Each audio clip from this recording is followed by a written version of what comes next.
അയാൾക്ക് പിരാന്തില്ലെങ്കിൽ ഈ ജീവിതം അയാൾക്ക് സുഖം പകരുമോ? അപ്പൊ ഈ ജീവിതം ഏതൊരാൾക്ക് നിമിഷം സുഖം പകർന്നോ അന്നിമിഷം അയാൾക്ക് ഭ്രാന്തുണ്ട്. കാലാകാലവും സുഖം പറഞ്ഞോ കാലാകാലവും അയാൾക്ക് ഭ്രാന്തുണ്ട്. ഇതാണ് ശരിക്കും ഭ്രാന്ത്. ഇത് ഇമാമുകൾ വേർപ്പെടുത്തിയതാ. മഹാന്മാരെ നിർവഹിച്ചു നോക്കൂ.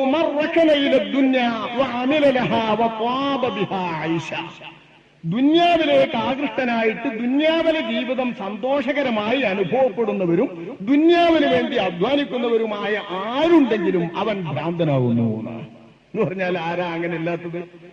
വയലറിയുന്ന ആള് വയലു അറിയുന്നത് ദുന്യാവിന് വേണ്ടിയാണ്. പാട്ടുപാടുന്ന ആള് പാട്ടുപാടുന്നത് ദുന്യാവിന് വേണ്ടിയാണ്. ദർശ നടത്തുന്ന ആള് ദർശ നടത്തുന്നത് ദുന്യാവിന് വേണ്ടിയാണ്. കഠിനാധ്വാനം ചെയ്യുന്ന കച്ചവടക്കാരൻ കച്ചവടം ചെയ്യുന്നത് ദുന്യാവിന് വേണ്ടിയാണ്. എന്നിട്ട് സന്തോഷം ദുന്യാവിന്റെ പേരിൽ കിട്ടുന്ന വേതനം കൊണ്ട് സുഭിക്ഷമായി സന്തോഷമായി കഴിയുന്നത് തന്നെ അതിന് വല്ല കോട്ടവും വന്നാലാണ് ഈ ദുഃഖം, സോക്കേട്, സുഖമെല്ലാമൊക്കെ നമ്മൾ പറയില്ലേ. സുഖാന്നറിയലോ, പരമസുഖം എന്നറിയല് ദുന്യാവിലെ ജീവിതം സുഭിക്ഷമായി നമുക്ക് അനുഭവപ്പെടുമ്പോൾ, ഹമ്മില്ല നമുക്ക് അനുഭവപ്പെടുമ്പോൾ നല്ല സുഖം. ഇങ്ങനെ സുഖം ദുന്യാവ് കൊണ്ട് തോന്നുന്ന ദുന്യാവിന് വേണ്ടി പണിയെടുക്കുന്നവൻ ആരുണ്ടോ അവരൊക്കെ ഭ്രാന്തൻ. ദുന്യാവിന്റെ ജീവിതത്തിൽ സുഖം കാണൂല ഭ്രാന്തില്ലെങ്കിൽ. വഹബ് ബിൻ മുനബ്ബിഹ് എന്നൊരു വലിയ പണ്ഡിതനുണ്ട്, പൂർവ്വവേദ ഗ്രന്ഥങ്ങൾ വരെ പഠിച്ച മഹാപണ്ഡിതൻ. മഹാനർ പറയുന്നു, ഖുലിഖബ്നു ആദമ അഹ്മ, മനുഷ്യപുത്രനെ മുഴുവൻ പടക്കപ്പെട്ടിരിക്കുന്നത് ഭ്രാന്തനായാണ്, ഭ്രാന്തനായി. വലൗലാ ഹുബ്ബുഹു മാ ഹന്നാഹുൽ ഐഷ്, അയാൾക്ക് ഭ്രാന്തില്ലെങ്കിൽ ഈ ജീവിതം അയാൾക്ക് സുഖം പകരുമോ? അപ്പൊ ഈ ജീവിതം ഏതൊരാൾക്ക് നിമിഷം സുഖം പകർന്നോ അന്നിമിഷം അയാൾക്ക് ഭ്രാന്തുണ്ട്. കാലാകാലവും സുഖം പറഞ്ഞോ കാലാകാലവും അയാൾക്ക് ഭ്രാന്തുണ്ട്. ഇതാണ് ശരിക്കും ഭ്രാന്ത്. ഇത് ഇമാമുകൾ വേർപ്പെടുത്തിയതാ. അഷ്റഫുൽ ഖൽഖ് സല്ലല്ലാഹു അലൈഹി വസല്ലമ തങ്ങൾ പറയുന്നു, അല്ലാഹുവിന്റെ റസൂൽ ഇത് ശരിവെക്കുന്നു, വെറുതെ പറഞ്ഞല്ല ഇത്. സുഫിയാൻ സൗരി റളിയല്ലാഹു അൻഹു തങ്ങൾ പറഞ്ഞു, മല്ലം യുമയ്യിസ് വയ്യഹു മിർ റുശ്ദിഹി, നേർമാർഗം എന്തെന്നും ഇൻമാർഗം എന്തെന്നും ശരിയല്ലാത്ത മാർഗം എന്തെന്നും തിരിച്ചറിയാത്തവനുണ്ടെങ്കിൽ അവനാണ് ഭ്രാന്തൻ. ശരിക്ക് ഭ്രാന്ത് എന്ന് പറയുന്നത് തിരിച്ചറിവില്ലായ്മയാണ്. തിരിച്ചറിയേണ്ടത് എന്താണ്? ശരിയായ ജീവിതം, ശരിയല്ലാത്ത ജീവിതം. ശരിയായ ജീവിതവും ശരിയല്ലാത്ത ജീവിതവും കണക്കാക്കുന്നത് എങ്ങനെയാണ്? അല്ലാഹുവും റസൂലും ശരിയെന്ന് പറഞ്ഞാൽ ശരി, ശരിയല്ലെന്ന് പറഞ്ഞാൽ ശരിയല്ല. ഇത് മനസ്സിലാക്കാത്ത ഒരാളുണ്ടെങ്കിൽ അവനാണ് തിരിച്ചറിവില്ലാത്തവൻ. അങ്ങനെയുള്ളവനാണ് ഭ്രാന്തൻ എന്ന് സുഫിയാൻ സൗരി റളിയല്ലാഹു അൻഹു, മഹാന്മാരായ മഹാന്മാര് മുഴുവൻ നിർവചിച്ച നിർവചനം കേവലം നിർവചനമല്ല. അനസ് റളിയല്ലാഹു അൻഹു വിവരിക്കുന്നു, ബൈനമാ റസൂലുള്ളാഹി സ്വല്ലല്ലാഹു അലൈഹി വസല്ലമ ഫീ അസ്ഹാബിഹി, അല്ലാഹുവിന്റെ റസൂൽ തന്റെ അസ്ഹാബുമാർക്കിടയിൽ ഇരിക്കുന്നതിനിടെ ഇദ് മർറ ബിഹി റജുൽ, ഒരാളതിൽ കടന്നു വന്നു.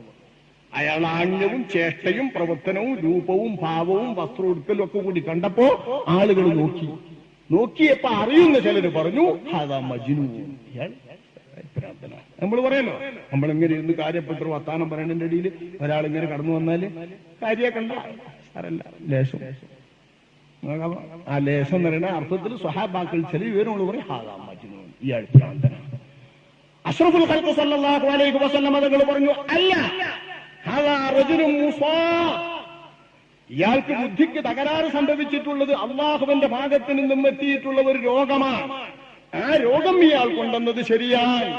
കാലൊടിഞ്ഞവന് ശാരീരിക കേട് വന്നതുപോലെ, കൈയൊടിഞ്ഞവന് ശാരീരിക ആപത്ത് വന്നതുപോലെ, മൂക്കില്ലാത്തവന് ശാരീരിക ആപത്ത് വന്നതുപോലെ, കാത് പോയവന് ശാരീരിക ആപത്ത് വന്നതുപോലെ, കണ്ണ് കാണാത്തവന് ശാരീരിക ആപത്ത് വന്നതുപോലെ, ശരീരത്തിന്റെ ശരിയായ ഘടകങ്ങളെ പ്രവർത്തിക്കാൻ വേണ്ട ചാലക ശക്തിയായ ബുദ്ധിക്ക് ചെറിയ തകരാറ് സംഭവിച്ചാൽ അതിന് മുസീബത്തെത്തുകാനേ പറഞ്ഞോളൂ. അള്ളാന്റെ ഭാഗത്ത് നിന്ന് ലേശം വൈകല്യം സംഭവിച്ചിട്ടുണ്ട്. ഇതല്ല ഭ്രാന്ത്.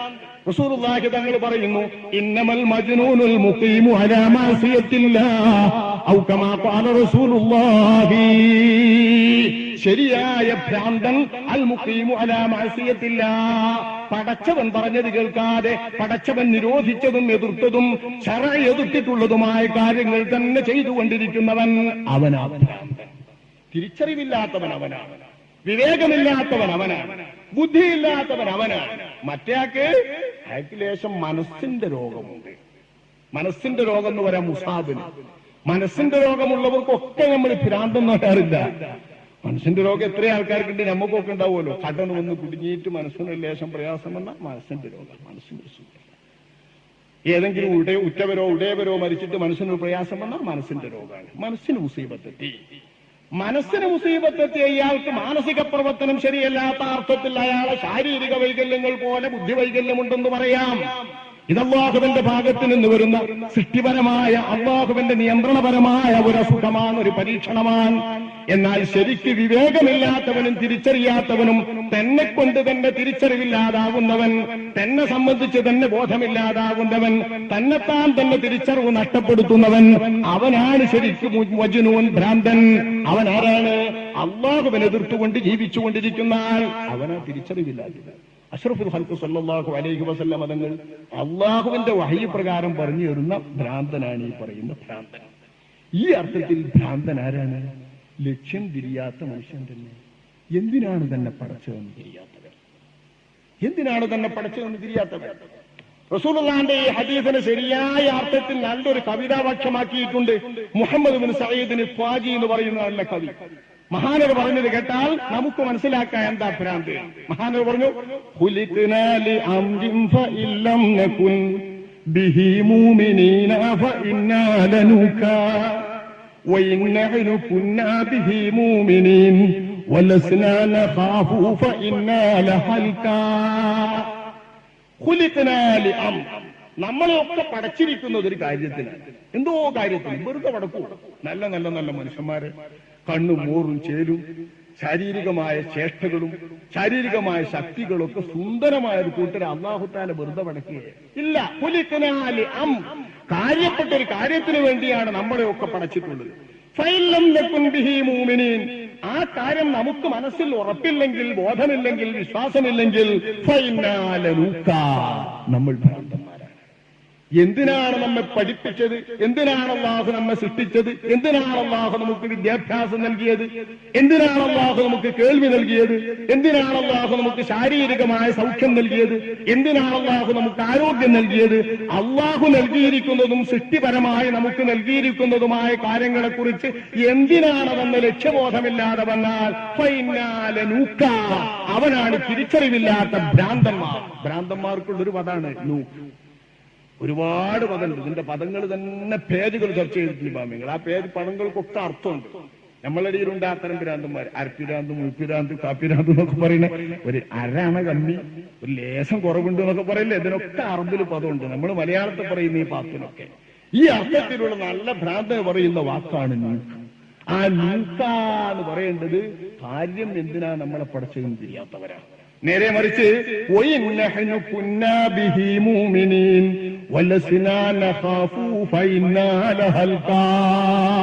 വിശ്വാസമുണ്ട്.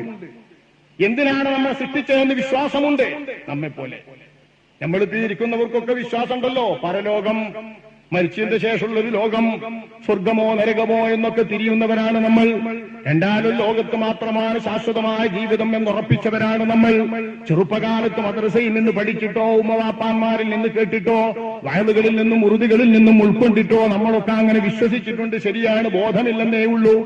ആ വിശ്വാസം ഹൃദയത്തിന്റെ അകത്ത് വെച്ചിട്ടും നമ്മൾ അല്ലാഹുവിനെ ഭയപ്പെട്ടുകൊണ്ട് ജീവിക്കാതെ തോന്നിയാസത്തിൽ അടിപ്പെടുന്നുണ്ടെങ്കിൽ നമുക്ക് ഭ്രാന്തല്ല, നമ്മൾ തൊലഞ്ഞവർ നാപ്പാടെ പറയേണ്ടത്. തൊലയന്മാർ, ആകെ തൊലഞ്ഞവർ. വിശ്വാസമുണ്ടായിട്ടും ആ വിശ്വാസത്തിനനുസരിച്ച് പ്രവർത്തിച്ചില്ലെങ്കിൽ തൊലയന്മാർ, തൊലഞ്ഞവർ, നഷ്ടകാരികൾ. നേരെ മറിച്ച് വിശ്വാസമില്ല, അറിഞ്ഞില്ല എങ്കിൽ ഭ്രാന്ത്. അപ്പൊ എന്തിനാ പടച്ച്, എന്തിനാ സൃഷ്ടിക്കപ്പെട്ടത്, എന്താണ് നമ്മുടെ ജീവിത ലക്ഷ്യം എന്നു തിരിയാത്തവനാണ് ഭ്രാന്ത്.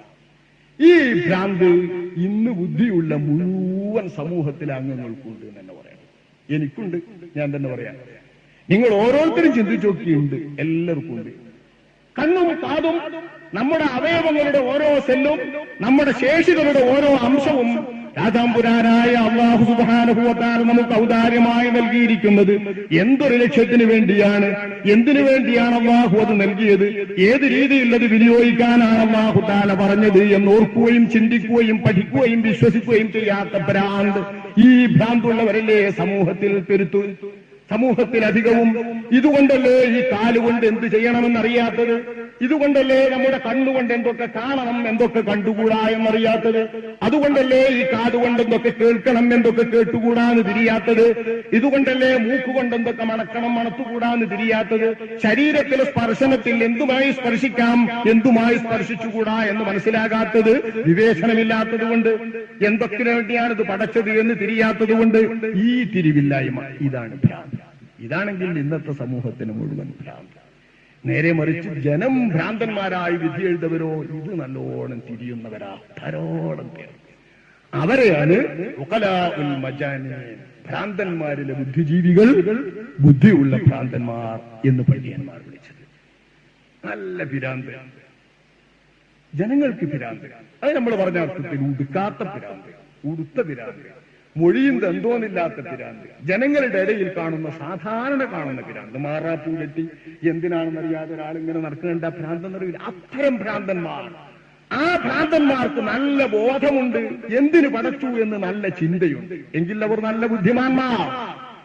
ആ ബുദ്ധിമാന്മാരെയാണ് ഭ്രാന്തന്മാരായ ബുദ്ധിമാന്മാർ, ബുദ്ധിമാന്മാരായ ഭ്രാന്തന്മാർ, ഉഖലാഉൽ മജാനീൻ എന്ന് ഇമാമുകൾ വിളിച്ചത്. ഞാൻ പറയട്ടെ, അബുൽ ഖാസിമിൽ നൈസാബൂരി റളിയല്ലാഹു അൻഹുവിന്റെ വിവരണത്തിലേക്ക് തന്നെ മടങ്ങാൻ നമുക്ക്. അദ്ദേഹം ബുദ്ധിയുള്ള ഭ്രാന്തന്മാരിൽ ഒന്നാമത് എണ്ണുന്നത് ഉവൈസുൽ ഖറനി റളിയല്ലാഹു അൻഹുവിനെയാണ്. ഉവൈസുൽ ഖറനി വഹുവ അവ്വലു മൻ നുസിബ ഇലൽ ജുനൂനി ഫിൽ ഇസ്ലാം.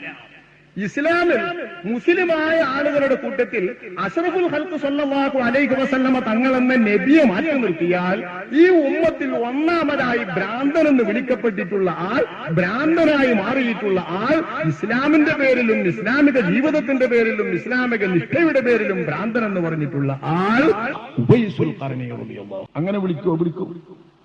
നമ്മളെ കൂട്ടത്തിൽ നല്ല അധ്വാനിച്ച് നടന്നിരുന്ന ഒരു ചെറുപ്പക്കാരൻ കളിയും വിനോദവും തമാശയൊക്കെ ഏറ്റു നടന്നതിന് ഇതുവരെ പന്തളിച്ചാനും പോയിനും ക്രിക്കറ്റ് കാണാനും പോയിന് വെറും തമാശ കളി. റമളാൻ മാസത്തിലൊന്ന് നന്നായി നിക്കരിച്ചാണ്. അതിന് വലിയ കുറ്റൊന്നും ആരും കളി. അത് റമളാൻ എല്ലാവർക്കും അതിനുള്ളതെന്നുള്ള വെപ്പ്. റമളാനും കഴിഞ്ഞിട്ട് ഈ കുട്ടിക്ക് തൗബ തോന്നി, പശ്ചാത്താപം തോന്നി, ഇനിയൊന്ന് ഞാൻ നല്ല ചേൽക്ക് നടക്കട്ടെ എന്ന് ഹിദായത്ത് എപ്പോഴോ ഹൃദയത്തിൽ തോന്നിയിട്ടൊരു കുട്ടി നല്ലോണം ചേർക്ക് കാലിന്റെ നെരിയാണിന്റെ മേലേറ്റ് തുണിയൊക്കെ എടുത്ത് ശരിയായിട്ട് കുപ്പായൊക്കെ ഇട്ട് ശരിക്കും തലയൊക്കെ മറിച്ച് ഇനി താടിയൊക്കെ വെച്ചിട്ട് നടന്നാല് നമ്മൾ എന്തു പറയാനുള്ള, നമ്മളെ മക്കളാണെങ്കിൽ പോലും ലേശം എന്ന് പറയില്ലേ, പറയും, തീർച്ചയായും പറയും, ലേശം എന്തോ പറ്റിക്കണോ അല്ലാണ്ട് ഇപ്പൊ ഇങ്ങനെ നന്നാവില്ല. ഒന്നുമില്ല, നമ്മൾ ഒലേറിയാക്കണ വാരി താടിണ്ട് തലയൊക്കെ ഇതൊന്നും വേണ്ടാത്തല്ലോ. അഷ്റഫുൽ ഖൽഖ് സ്വല്ലല്ലാഹു അലൈഹി വസല്ലമ തങ്ങളുടെ ജീവിത മാതൃകയിൽ നിന്ന് ഉദാത്തമായ മാതൃക എന്ന് കരുതി കൊണ്ടു നടക്കുന്ന അതൊക്കെ താടിമാണോ മുസ്ലിമാകണമെങ്കിൽ തലയെ കെട്ടുവാണോ മുസ്ലിമാകണമെങ്കിൽ തല മറക്കണോ നിക്കറും കിടിയെന്നൊക്കെ ചിന്തിക്കുന്നവരുണ്ട്. അവരൊരു കഷ്ടം. അള്ളാഹുവിന്റെ റസൂലും സഹാബാക്കളും നിസ്കാരത്തിൽ എങ്ങനെ, പ്രവർത്തനത്തിൽ എങ്ങനെ എന്ന് നോക്കിയിട്ട് കഴിവതും ആ രീതിയിൽ ജീവിതത്തിന്റെ മുഴുഭാഗവും സംസ്കരിക്കാൻ വേണ്ടി നോക്കുന്നതിന്റെ ഭാഗമാണ് താടി വെക്കുന്നതും തലയെ കെട്ടികെട്ടുന്നതും ഒക്കെ. ഒന്നുമില്ലെങ്കിൽ നമ്മള് ആ മറ്റേ കൂടിയിക്കണം, ആ നിക്കരിക്കാൻ നടക്കണ കൂട്ടത്ത് കൂടിയിക്കണം, ഇപ്പുറത്ത് കൂടിയിക്കണം അറിയും. അതൊന്നുമില്ലാതെ ശരിയായ വിശ്വാസം വെച്ച് പുലർത്തി സത്യസന്ധമായി നമ്മളിൽപ്പെട്ട ഒരു ചെറുപ്പക്കാരൻ നല്ലോം ചേർക്ക് നിക്കരിച്ചാൽ ലേശം എന്തോ ഒന്ന് കുടുങ്ങിക്കണോന് എന്ന് നമ്മൾ പറയും. ഈ കുടുങ്ങിക്കണെന്നറിയുന്ന ഭ്രാന്ത് ബഹുമാനപ്പെട്ട ഉവൈസുൽ ഖറനി റളിയല്ലാഹു അൻഹു ആളുകൾ ആരോപിച്ചു. ആ ഭ്രാന്ത് മുഴുഭ്രാന്തായി തന്നെ അദ്ദേഹത്തിന്റെ ജീവിതത്തിൽ നേടിച്ചു. ശരീരത്തിൽ കുപ്പായമിടാതെ ഒരൊറ്റ വസ്ത്രത്തിന്റെ തുണ്ടുകൊണ്ട് മാത്രം, ഔറത്ത് മറക്കുന്ന ഒരു വസ്ത്രത്തിന്റെ തുണ്ടുകൊണ്ട് മാത്രം സദാസമയവും ജീവിച്ച ഒരു ഭക്തൻ അഷ്റഫുൽ ഖൽഖ് സ്വല്ലല്ലാഹു അലൈഹി വസല്ലമ തങ്ങൾ കാണാതെ, തങ്ങളുമായി സന്ധിക്കാതെ, ഈമാൻ ഉണ്ടായിട്ട് നബിയുടെ കാലത്ത് ജീവിച്ചിട്ട് നബിയുമായി സന്ധിക്കാൻ ഭാഗ്യം ലഭിക്കാതെ ഉമ്മയെ ശുശ്രൂഷിക്കേണ്ടി വന്നതിന്റെ പേരിൽ തന്റെ നാടിൽ നിന്ന് നബിയുടെ നാട്ടിലേക്ക്, മദീനത്തേക്ക്, തിരുഹദറത്തിലേക്ക് വരാൻ കഴിയാത്ത അള്ളാഹുവിന്റെ ഒരു വലിയ വിശ്വാസിയായ ത്യാഗിവര്യനാണ് ഉവൈസുൽ ഖറനി റളിയല്ലാഹു അൻഹു. ഇതുകൊണ്ട് തന്നെ സ്വഹാബാക്കളുടെ പദവിയുണ്ട് ആ മഹാൻ എന്ന് അഭിപ്രായപ്പെട്ട പണ്ഡിതന്മാരുണ്ട്. ബലപ്പെട്ട അഭിപ്രായം, സ്വഹാബത്ത് കഴിഞ്ഞാൽ ഏറ്റവും ഈ ഉമ്മത്തിൽ പദവിയുള്ള ആൾ ഉവൈസുൽ ഖറനി റളിയല്ലാഹു അൻഹു. ബാക്കി ഏത് കുതുബുൽ അഖ്താബ് അപ്പുറത്തുണ്ടായാലും ശരി, ഉവൈസുൽ ഖറനിയോളം സ്വഹാബത്ത് കഴിഞ്ഞാൽ ഔലിയാക്കളിൽ പദവിയുള്ള ഒരാളില്ല. ആ ഉവൈസുൽ ഖറനിയെ ജനങ്ങൾ മുഴുവൻ വിളിക്കുന്നത് ഭ്രാന്തൻ. നാട്ടുകാരെ മുഴുവൻ വിളിക്കുന്നത് ഭ്രാന്തൻ. ഉമറുൽ ഫാറൂഖ് റളിയല്ലാഹു അൻഹു തന്റെ ഭരണകാലത്ത് ഹജ്ജ് നിർവഹിച്ച് മിനയിൽ ഖുതുബ നിർവഹിച്ചുകൊണ്ടിരിക്കുന്ന നേരത്ത് മിനയിലെ മിമ്പറിൽ വെച്ചുകൊണ്ട് സംസാരിക്കുന്നതിനിടയിൽ വിദേശികളായി കാണുന്ന ആളുകൾ കൂടിയിരുന്ന സദസ്സിൽ വെച്ചിട്ട് യമനിൽ നിന്നുള്ള ആളുകളെ വിളിച്ചു വരുത്തിയിട്ട് അല്ലാഹുവിന്റെ റസൂൽ പറഞ്ഞ പ്രകാരം നബി തങ്ങൾ നൽകിയ ഒരു ഹദീസിലെ അറിവ് വെച്ചുകൊണ്ട് ഉമറുൽ ഫാറൂഖ് റളിയല്ലാഹു അൻഹു അവരോട് ചോദിച്ചു, നിങ്ങളിൽ നിന്നും ഖറന് ഗോത്രക്കാരും ഖറന് പ്രദേശത്തുകാരും ആരുണ്ട്? കുറച്ച് വയസ്സന്മാരെ എഴുന്നേറ്റ് വന്നു.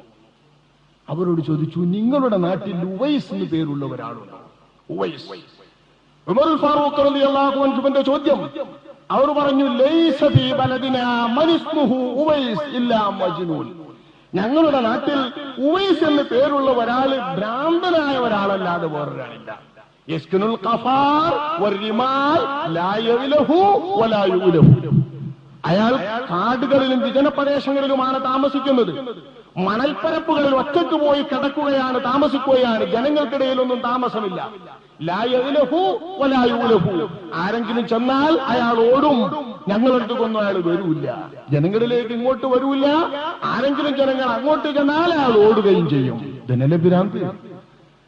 നമ്മളുടെ ഇടയിൽ ഇങ്ങനെ ഒരാൾ വന്നാൽ ഭ്രാന്ത് തന്നെ പറയാ. പള്ളിയിലും വരുന്നില്ല, നാട്ടിലും വരുന്നില്ല, വീട്ടിലും പാർക്കണില്ല, നാട്ടിൽ എവിടെയും താമസിക്കുന്നില്ല, കാട്ടിൽ എവിടെയോ പോയി ഒരാൾ പാർക്കുന്നുണ്ട്.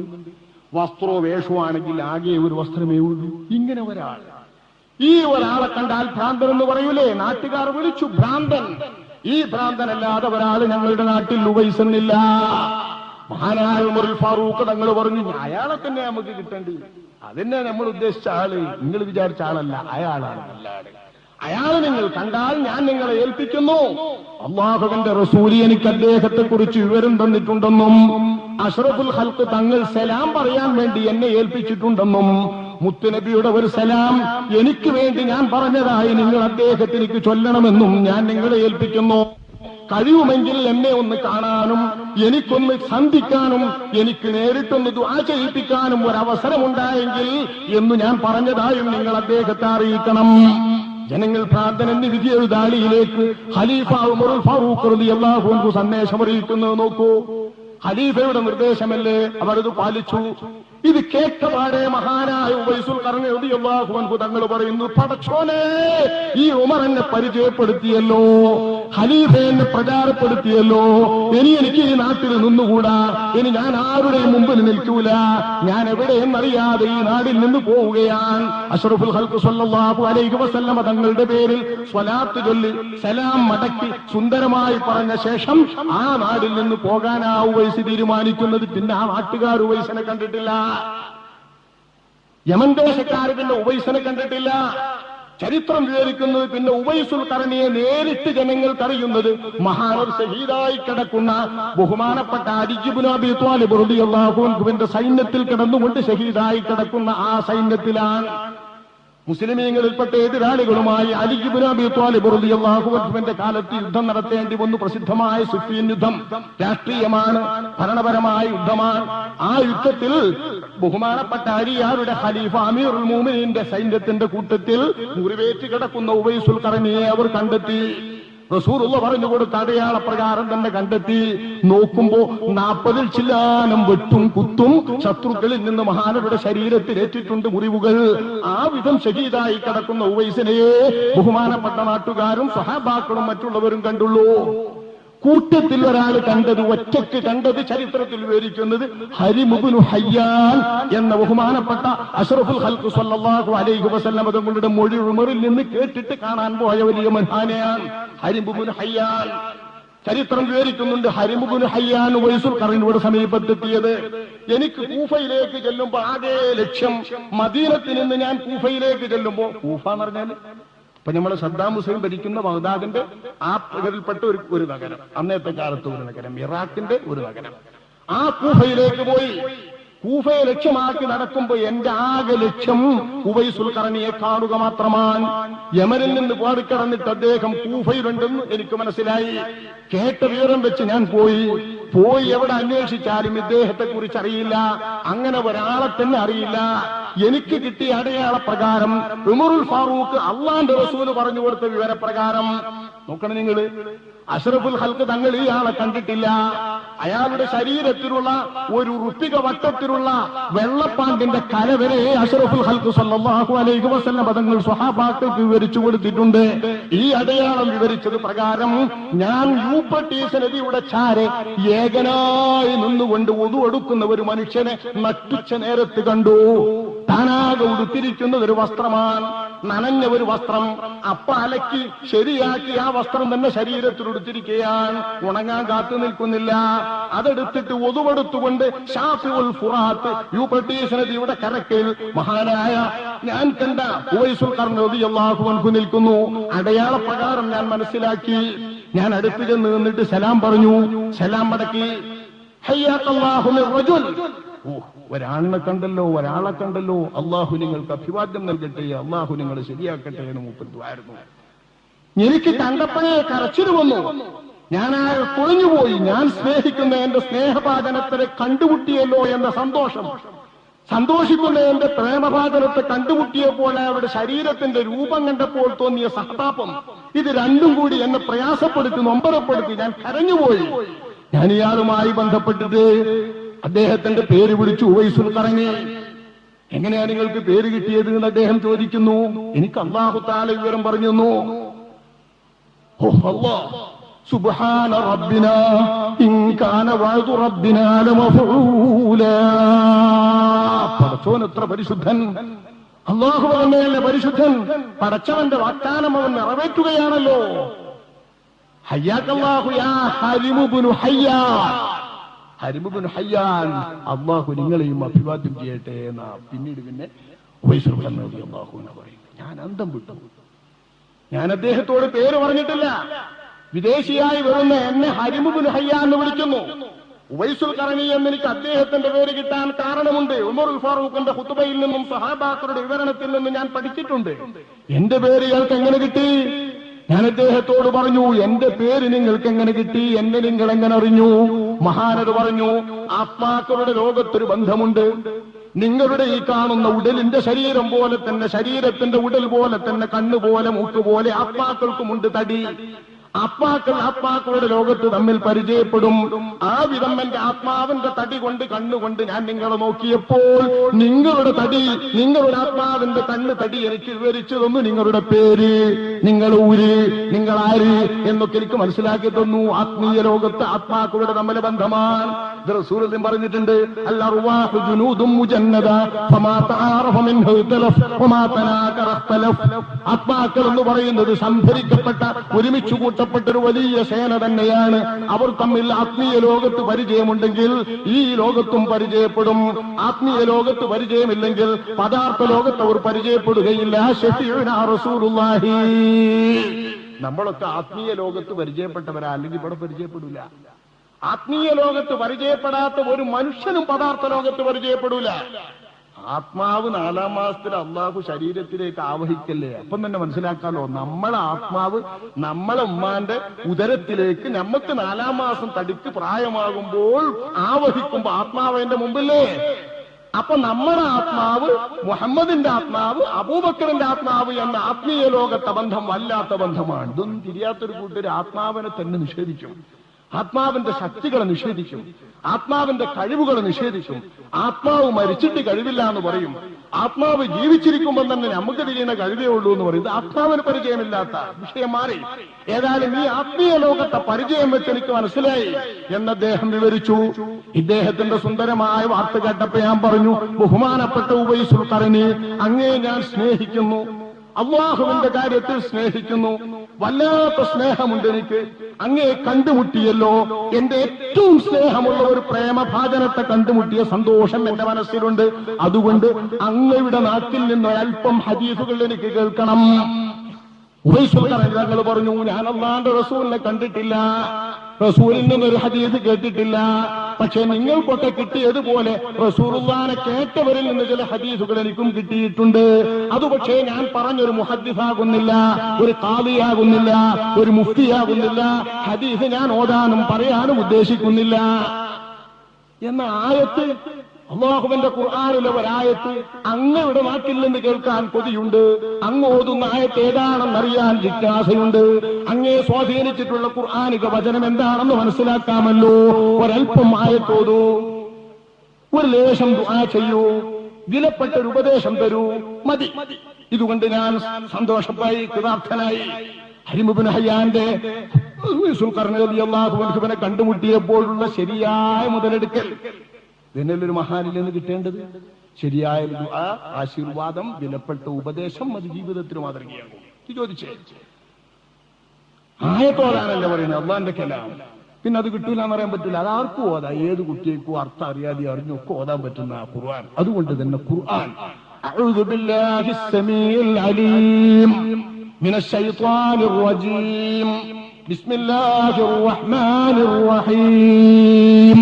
ആയത്തോടാൻ വേണ്ടി ഔദും ബിസ്മിയും ഈ രൂപത്തിൽ ചൊല്ലിയതും ഒരു മുക്കയുടെ ഒരാക്രോശം, ഒരട്ടഹാസം അതുതന്നെ കഴിഞ്ഞു. മൂപ്പരാകെ ബോധം കിട്ടു, എന്തോ തോന്നി. പിന്നെ കണ്ണുകൾ നിറയുകയാണ്. കണ്ണുകൾ നിറഞ്ഞ് അരൽപ്പ സമയം കഴിഞ്ഞ് ബോധം വന്നുള്ളൂ. എന്നിട്ട് അദ്ദേഹം പറയുന്നു, വഖാല റബ്ബി വഹഖുൽ ഖൗലു റബ്ബി വഅസ്തഖുൽ ഹദീദി ഹദീഥു വഅഹ്സനുൽ കലാമി കലാമു. എന്റെ തമ്പുരാൻ പറഞ്ഞു, സത്യമായ പരമസത്യമായ വാക്ക് ആ തമ്പുരാന്റെ വാക്കു തന്നെ, മറ്റാരുടെയും മൊഴിയല്ല. ഏറ്റവും മുന്തിയതായ വർത്തമാനം അല്ലാഹുവിന്റെ വർത്തമാനം തന്നെ, ഏറ്റവും മുന്തിയ സംസാരം അല്ലാഹുവിന്റെ കലാം തന്നെ.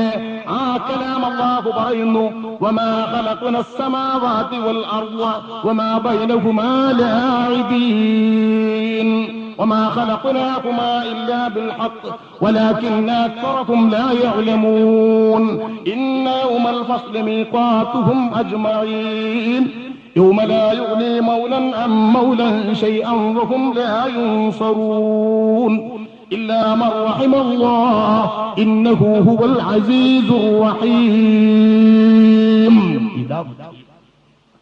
ബുദ്ധിമാൻ ചിന്തിക്കേണ്ട വിശുദ്ധ ഖുർആനിലെ ആയത്തുകളിൽ ഏറ്റവും അർത്ഥവത്തായ ആയത്ത്.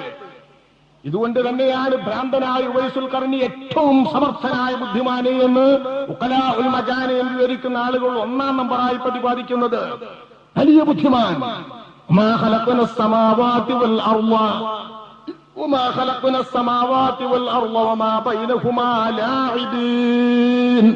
ഈ ആകാശങ്ങളെയും ഭൂമിയെയും നാം സൃഷ്ടിച്ചത് ഒരു ലക്ഷ്യവുമില്ലാതെയല്ല, കളിക്കാൻ വേണ്ടി പടച്ചതല്ല, കളിക്കോപ്പ് പടച്ചതല്ല. അല്ലെ, അങ്ങനെ ഉണ്ടായപ്പോ താനുണ്ടായി എന്ന് പറഞ്ഞാൽ ഒരു താനുണ്ടായ പോലെയാ. ഞാൻ അള്ള പടച്ചു എന്ന് തന്നെ വിചാരിച്ചാലോ, ലക്ഷ്യമൊന്നുമില്ലാതെ അള്ള അങ്ങനെ പടച്ചു. എന്തിനെ ഇപ്പൊ ഇത് പടച്ചു എന്ന് വെച്ചാൽ ഒന്നുമില്ല, അങ്ങനെ പടച്ചതല്ല എന്നതിന്റെ അർത്ഥം. മണൽപ്പരപ്പിലോ ഏതെങ്കിലും സംഗതികളിലോ നമ്മൾ കൂടിയിട്ട് അങ്ങനെ കളിച്ചു. എന്തിനെ കളിച്ചു? ഒന്നുമില്ല.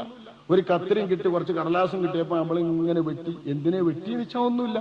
അങ്ങനെ വെട്ടി നോക്കുമ്പോ എന്തോ ഒരു നല്ല മാലയായിട്ട് മാറി. ഇത് കൊള്ളാന്ന് വെച്ചിട്ട് നമ്മൾ വെച്ചു. ഇങ്ങനെയല്ല. ആകാശങ്ങളെ നാം പടച്ചതും ഭൂമിയെ പടച്ചതും ആകാശഭൂമികൾക്കിടയിലുള്ള പരപ്പുകളെയും അന്തരീക്ഷത്തെയും മുഴുക്കെ പടച്ചിട്ടുള്ളതും. ആകാശം എന്ന് പറയുമ്പോൾ തിരിയൂല. ആകാശം അള്ളാഹു സ്ഥൂലമായി പടച്ച ഒന്ന്. അതിന്റെ അങ്ങേ തലക്കോ അതിന്റെ ഇങ്ങേ തലക്കോ മനുഷ്യന്റെ നിരീക്ഷണം പോലും എത്തിയിട്ടില്ല. കഷ്ടമുണ്ട്. ഖുർആൻ പറഞ്ഞിട്ടുണ്ട്, ആകാശത്തിന് ഒരു കണ്ടിറക്കിക്കൂടെ എന്ന് നബിനോട് ശത്രുക്കൾ പറഞ്ഞതിനെ ഖുർആൻ ഖണ്ഡിച്ചിട്ടുണ്ട്. ആകാശത്തുനിന്ന് കണ്ടിറക്കിയാൽ എന്താ, ബലി മേഘക്കട്ടയാന്ന് പറയൂലേ എന്നാ ഖുർആൻ പറഞ്ഞത്. ഖുർആൻ ആകാശത്തിൽ നിന്നൊരു കഷ്ടം, ആകാശത്തിൽ നിന്ന് ഏതാനും കഷ്ണങ്ങൾ നമ്മൾ ഇറക്കിയാൽ മേഘം കട്ടിയായ മേഘത്തിന്റെ കട്ട വീണതാന്ന് ഇവര് പറയുന്ന. അപ്പൊ മേഘത്തിൽ നിന്ന് ആകാശത്തിന്റെ കഷ്ടം വീണാൽ മേഘക്കട്ടയാണെന്നേ മനുഷ്യൻ പറയൂ. ഇത്രയേ മനുഷ്യന്റെ നിരീക്ഷണം എത്തിയിട്ടുള്ളൂ. അത്ര കട്ടയായ ആകാശത്തെ അല്ലാഹു തആല പടച്ചത് ഭൂമികൾക്കിടയിലുള്ള ആകാശഭൂമികൾക്കിടയിലുള്ള ആകാശങ്ങൾക്കിടയിലുള്ള അല്ലാഹുവിന്റെ പടപ്പുകളെ പടച്ചത് വെറുതെയല്ല, കളിയല്ല. വമാ ഖലഖ്നാഹുമാ ഇല്ലാ ബിൽ ഹഖ്. പരമയാഥാർത്ഥ്യവും പരമമായ ലക്ഷ്യവും അതിലുണ്ട്. അതിനുവേണ്ടി മാത്രമാണ് നാം അത് പഠിച്ചത്. വലാകിന്ന അക്ബറഹും ലാ യഅലമൂൻ. പക്ഷേ ജനങ്ങളിൽ അധിക പേർക്കും ഇതറിഞ്ഞൂടാ. എന്തിനാ ആകാശം ഭൂമിയും പഠിച്ചത്? നമ്മൾ ചിന്തിച്ചിട്ടില്ലല്ലോ.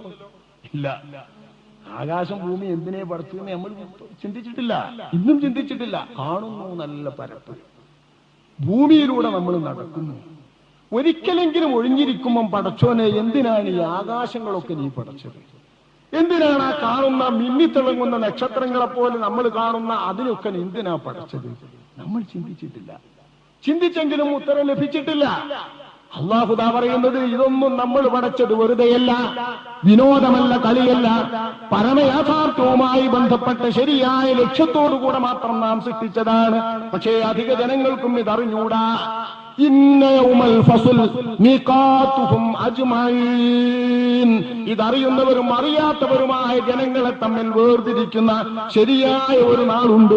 ആ നാളിൽ അല്ലാഹു നിശ്ചയിച്ചിരിക്കുന്നു. ഇത് ചിന്തിച്ചവരെയും ബോധ്യമുള്ള ബുദ്ധിജീവികളെയും ഇതറിയാത്ത മണ്ടന്മാരെയും ഭ്രാന്തന്മാരെയും തിരിച്ചറിയാനുള്ള ഒരു നാൾ അല്ലാഹു വേർതിരിക്കുന്ന നാളാണ് ഖിയാമത്ത് നാൾ. ആ നാളാണ് ഈ ജനങ്ങളുടെ മുഴുവൻ ശരിയായ നിശ്ചിതമായ സമയം. അവിടെ വെച്ചവർ മുഴുവൻ ഒരുമിച്ചുകൂടും. ചെറിയ നാളല്ല. യൗമലായുലി മൗലൻ മൗലൻ ശൈആ. ഒരജമാനനും തന്റെ പടുവനും തമ്മിൽ ഉപകാരം ചെയ്യാൻ കഴിയാത്ത, ഒരു സഹായിക്ക് മറ്റൊരു സഹായിയെ ഉപകാരം ചെയ്യാൻ കഴിയാത്ത, അള്ളാഹുവിന്റെ നിർദ്ദേശപ്രകാരമല്ലാതെ അള്ളാഹുവിന്റെ ഇഷ്ടപ്രകാരമല്ലാതെ ആർക്ക് വേണ്ടിയും ഉപകാരം ചെയ്യാൻ കഴിയാത്ത നാൾ. വലാഹും യുൻസറൂൻ. ആ വിധം പടച്ചവന്റെ ശഫാഅത്ത് പ്രകാരമല്ലാതെ, പടച്ചവൻ അറിയിച്ച അനുവദിച്ച ശഫാഅത്ത് പ്രകാരമല്ലാതെ ഒരു സഹായവും അവർക്ക് നൽകുകയുമില്ല. ഇല്ലാ മർ റഹിമല്ലാഹ്. അതാണ് അല്ലാഹു പറയുന്നത്. അല്ലാഹുവിന്റെ റഹ്മത്തിന് വിധേയമായ മുഅ്മിനീങ്ങൾക്ക് അല്ലാഹു ഉപകാരം ചെയ്യും. പലരെ കൊണ്ടും ഉപകാരം ചെയ്യും. ഇതല്ലാത്ത മറ്റാർക്കും ഉപകാരമില്ല. ഇന്നഹു ഹുവൽ അസീസുർ റഹീം.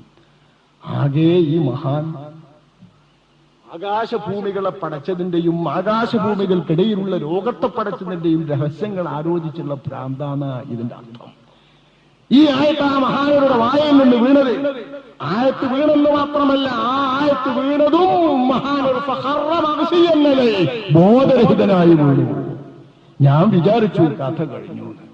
കുറച്ച് കുറെ നീണ്ട സമയത്തിന് ശേഷം എഴുന്നേറ്റിരുന്നിട്ട് അദ്ദേഹം പറഞ്ഞു, യാ ഹരിമുബ്നു ഹയ്യാൻ, ഹരിമുബ്നു ഹയ്യാൻ, മാതാബൂക്ക്, നിങ്ങളുടെ ബാപ്പ മരിച്ചില്ലേ? നിങ്ങളുടെ ഹയ്യാൻ മരിച്ചില്ലേ? യൂഷികു അൻ തമൂത് ഇബ്നു ഹയ്യാൻ, നിങ്ങളും മരിക്കും, അടുത്ത് തന്നെ മരിക്കും. ഫഇമ്മായില ജന്ന വഇമ്മായില നാർ, ഒന്നുകിൽ നരകം അല്ലെങ്കിൽ സ്വർഗം നിങ്ങൾക്കും. മാത ആദം വഹവ്വ, ആദമും ഹവ്വായും മരിച്ചു. ഇബ്നു ഹയ്യാൻ മരിച്ചു. വമാത നൂഹും വഇബ്രാഹിം ഖലീലുർ റഹ്മാൻ, അല്ലാഹുവിന്റെ പ്രവാചകർ നൂഹ് നബിയും പടച്ചവന്റെ ഖലീൽ ഇബ്രാഹിം നബിയും മരിച്ചു. വമാത മൂസാ നബിയുർ റഹ്മാൻ, പടച്ചവനുമായി സംഭാഷണം നടത്തിയ മൂസാ നബി അലൈഹിസ്സലാം മരിച്ചു. വമാത ദാവൂദ് ഖലീഫത്തുർ റഹ്മാൻ, പടച്ചവൻ ഖലീഫയായി, അധികാരിയായി, രാജാവായി തെരഞ്ഞെടുത്ത ദാവൂദ് നബി അലൈഹിസ്സലാം മരിച്ചു. വമാത മുഹമ്മദുർ റസൂലുള്ളാഹി, ഇവരിലേക്കൊക്കെ റസൂലായ അല്ലാഹുവിന്റെ റസൂൽ മുഹമ്മദ് മുസ്തഫയും മരിച്ചു. വമാത അബൂബക്കറിൻ ഖലീഫത്തുൽ മുസ്ലിമീൻ, മുസ്ലിമീങ്ങളുടെ ഖലീഫ അബൂബക്കർ എന്നവർ മരിച്ചു. വമാത അഖീ വസ്വദീഖി ഉമർ ഇബ്നുൽ ഖത്താബ്, എന്റെ ഇഷ്ടത്തോടൻ, എന്റെ പ്രേമഭാജനം, സ്നേഹഭാജനം ഉമർ ഇബ്നുൽ ഖത്താബ് മരിച്ചു. ഞാൻ ഞെട്ടി. ഉമർ ഇബ്നുൽ ഖത്താബിന്റെ ഭരണകാലത്താണ് ഇത് സംഭവം. മഹാനുടെ സദസ്സിൽ നിന്ന് ജിജ്ഞാസുവായാണ് ഞാൻ കാണാൻ വന്നത്. ഉമർ മരിച്ചത് ഞാൻ അറിഞ്ഞില്ല. ഇദ്ദേഹത്തിന്റെ വാക്കിൽ പറഞ്ഞു വന്നപ്പോ മാത്രം ഉമറും മരിച്ചു എന്നാ. തന്റെ ഇഷ്ടക്കാരെന്ന് കൂടെ പറഞ്ഞിട്ട് ഉമറിനെ പറഞ്ഞ കൂട്ടത്തിൽ പറയുന്നത്, വാ എന്റെ പൊന്നു ഉമറേ, ഒരട്ടഹാസത്തിൽ വാ ഉമറാന്ന് നൊന്ത് പറഞ്ഞിട്ട് ഉമർ റളിയല്ലാഹു അൻഹുവിന് വേണ്ടി അദ്ദേഹം ദുആ ചെയ്തു. ഞാൻ അദ്ദേഹത്തെ തിരുത്തി. ഉമർ ഇന്ന് വരെ മരിച്ചിട്ടില്ല.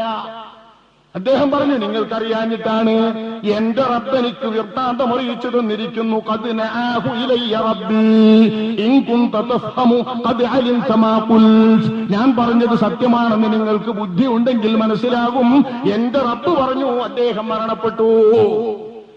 ഹരിമുബ്നു ഹയ്യാൻ ആലോചിക്കുമ്പോ ഈ പറഞ്ഞ സമയത്ത് ഉമറുൽ ഫാറൂഖ് റളിയല്ലാഹു അൻഹു മരണപ്പെട്ടിരിക്കുന്നു. കൃത്യം പറഞ്ഞ സമയത്ത് അല്ലാഹു വിവരം നൽകിയിരിക്കുക. കൂഫയിലിരിക്കുന്ന മഹാനക്ക് മദീനത്തെ ഉമർ മരിക്കുന്നത്. ഹരിമുബ്നു ഹയ്യാൻ തന്റെ വിവരം കേൾക്കുന്നു. അന വഅൻത ഫിസ്സറാ, ഞാനും നിങ്ങളും മണ്ണിനടിയിൽ പോകൂലേ, ഈ ഭൂമിക്കടിയിൽ പോകൂലേ? ഇതന്നെയല്ലേ ഒരാൾ ചിന്തിക്കേണ്ടത്. ഒരാൾ ചിന്തിക്കേണ്ടതിൽ ഏറ്റവും വലിയ ചിന്താവിഷയമല്ലേ ഉവൈസുൽ ഖർനി പഠിപ്പിക്കുന്നത്? എന്തിനാണ് നമ്മളെ സൃഷ്ടിച്ചത്?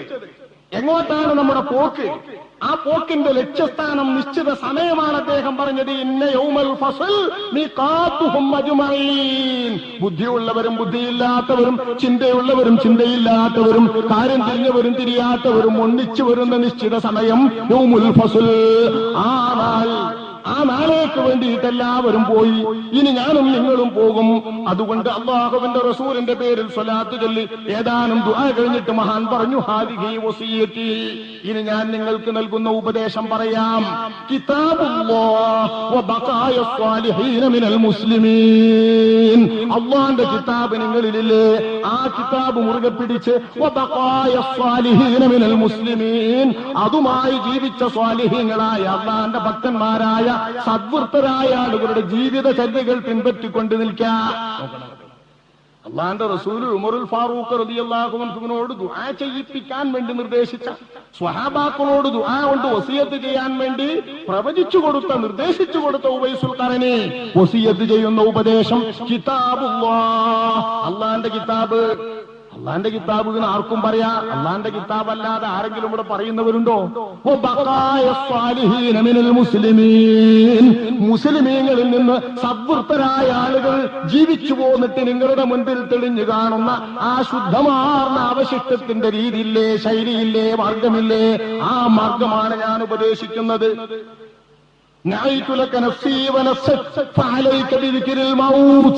ഞാനും നീയും മരിക്കും, മരണമെന്ന് ഓർക്കണം. നിങ്ങളുടെ ഹൃദയവുമായി മരണത്തിന്റെ ചിന്ത ഒരിക്കലും വിട്ടുപിരിയരുത്. മുസ്ലിം സൊസൈറ്റിയിലുള്ള സംഘത്തിലുള്ള എല്ലാവർക്കും ഗുണകാംക്ഷ വേണം. മുസ്ലിമീങ്ങളുടെ ഇജ്മാഇനെ വിട്ടുനിൽക്കുന്നത് കാക്കണം. ഇജ്മാ ഉള്ള കാര്യങ്ങൾ പൂർണ്ണമായും അംഗീകരിക്കണം. ഇജ്മാഇൽ നിന്ന് വിട്ടുപോയാൽ ദീൻ കഴിഞ്ഞു. പാപ്പമാര് പോരുന്ന മുസ്ലിമീങ്ങളുടെ സത്യസന്ധമായ പന്ഥാവ്, ആ മാർഗം, സംഘം, ആ സംഘത്തിന്റെ പന്ഥാവിനെ വിട്ടുനിൽക്കരുത്. വിട്ടുനിന്നാൽ നിങ്ങളുടെ ദീൻ പോകും. വാൻസലാത്താലം, നിങ്ങൾ അറിയാതെ ദീൻ നഷ്ടപ്പെടും. നിങ്ങൾ നരകത്തിൽ കിടക്കും. അത് വരരുത്. മുസ്ലിമീങ്ങളുടെ ശരിയായ ഇജ്മാഅ് അംഗീകരിച്ച് നിങ്ങൾ നടക്കുക എന്നെ ഉപദേശിച്ച ശേഷം എനിക്ക് വേണ്ടി ചെയ്യേണ്ട ദുആക്ക് മഹാൻ കയ്യുയർത്തി ആകാശത്തിലേക്ക് കണ്ണുനട്ട് ദുആർന്നു, ഇലാഹി യസ്അമു ഹാദാ അന്നഹു യുഹിബ്ബുനി ഫീക് വഖദ് സാറനി മിൻ അജലിക്. എന്റെ പടച്ചവനെ, ഇയാൾ എന്നെ ഇഷ്ടപ്പെടുന്നുവെന്ന് എന്നോട് വന്ന് അവകാശപ്പെടുന്നു, എന്നോട് വന്ന് പറയുന്നു. എന്നെ കാണുന്നത് നിന്നെ സ്നേഹിച്ചിട്ടാണെന്നും നീ മൂലമാണെന്നും ഇയാൾ പറയുന്നു. അത് ശരിയെങ്കിൽ തമ്പുരാനെ, സ്വർഗത്തിൽ ഇയാളുടെ മുഖം നീ എനിക്ക് പരിചയപ്പെടുത്തണേ, ഞാൻ അറിയാതെ പോകരുതേ. ഇയാൾ എന്റെ കൂടെ സ്വർഗത്തിൽ കിടക്കാൻ, ഇയാളെ എനിക്ക് തിരിച്ചറിയാൻ ഈ മുഖത്തെ നീ എനിക്ക് പരിചയപ്പെടുത്തണേ. അവിടുന്ന് കണ്ടാ തിരിയാതാക്കരുതേ. അയാൾ എവിടെയാണെങ്കിലും അയാൾ അപകടത്തിൽപ്പെടാതെ കാക്കണേ, ഈമാൻ തെറ്റാതെ കാക്കണേ. ദുആ ചെയ്ത് വസിയത്തും കഴിഞ്ഞിട്ട് എന്നോട് പറഞ്ഞു, ഇനി എന്തു വേണം? ഒന്നും വേണ്ട, നിങ്ങളും ഞാനും തമ്മിൽ കാണാൻ പാടില്ല. മേലിൽ കാണരുത്, ഒരാളെയും എനിക്ക് കാണേണ്ട, ഒരാളും എന്റെ അടുത്തേക്ക് വരേണ്ട. മേലിൽ എന്നെ കാണാനോ ഞാനുള്ള സ്ഥലം വിവരിച്ചു നൽകാനോ ഒരാളുമായി നിങ്ങൾ തയ്യാറാകരുത്. പോകണം എന്നെന്നോട് പറഞ്ഞു. ഞാൻ കയ്യും പിടിച്ച് കരഞ്ഞ്, രണ്ടുപേരും കരഞ്ഞ്, ഒന്നിച്ച് കരഞ്ഞ്, വാവിട്ട് കരഞ്ഞ ദേഹവുമായി പിരിഞ്ഞു. ഇതാണ് മഹാനായ ഉവൈസുൽ ഖർനിയെ തെരഞ്ഞു പിടിച്ച് കണ്ട അനുഭവം. ഈ ബുദ്ധിജീവി ജനങ്ങൾക്ക് ഭ്രാന്തനായിരുന്നു, മുഴുഭ്രാന്തൻ. ഭക്ഷണം കൊടുത്താൽ ചിലപ്പോ വേണ്ട, ചിലപ്പം വേണം. കിടക്കാനിടം വേണ്ട. ജനങ്ങളിൽ നിന്ന് പോയി കാടുകളിലും മേടുകളിലും മണൽപ്പരപ്പുകളിലും വിശല പ്രദേശങ്ങളിലും താമസിക്കുന്ന ഭ്രാന്തൻ. ഈ ഭ്രാന്തനെ പോലത്തെ ബുദ്ധിജീവികളെയല്ലേ ലോകത്തിന് ആവശ്യം? ഇത്തരം ബുദ്ധിജീവികൾ എത്ര കടന്നുപോയി നമ്മുടെ സമൂഹത്തിൽ. അല്ലാഹു ആ മാർഗത്തിലൂടെ നമ്മെ സഞ്ചരിപ്പിക്കുമാറാവട്ടെ.